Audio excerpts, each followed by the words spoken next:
To determine the size of the base flange, measure 4 inches from the pipe seal in all directions, then measure the total distance between the marks.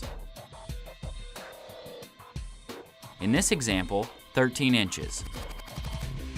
When using dusty membrane or membrane that has been exposed to dust or dirt, thoroughly clean the membrane and penetration with weathered membrane cleaner or EPDM primer.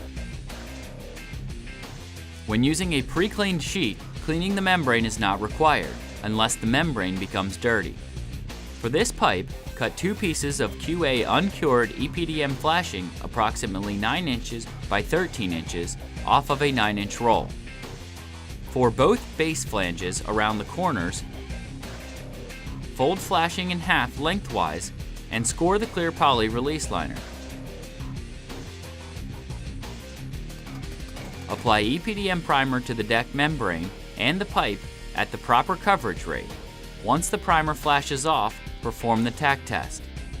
The primer should not transfer to a clean dry knuckle. Remove half the clear poly and place the flashing with the exposed tape onto the deck membrane at the marks that were made earlier.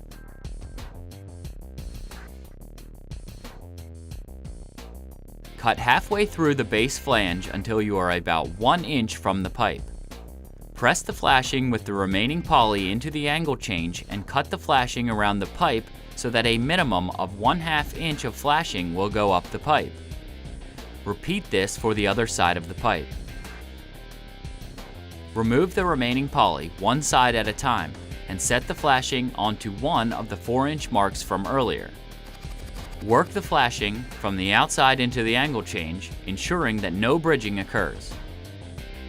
Press the flashing up onto the pipe, maintaining 1/2 inch up onto the pipe. The base flanges should overlap a minimum of 1 inch. Roll the base flange with a 2-inch wide roller, paying particular attention to the step-offs and angle changes. For the vertical pipe, measure the circumference of the pipe and add 4 inches to achieve 3 inches of splice. For this pipe, cut a piece of 9-inch wide uncured EPDM flashing 18 inches long and round the corners.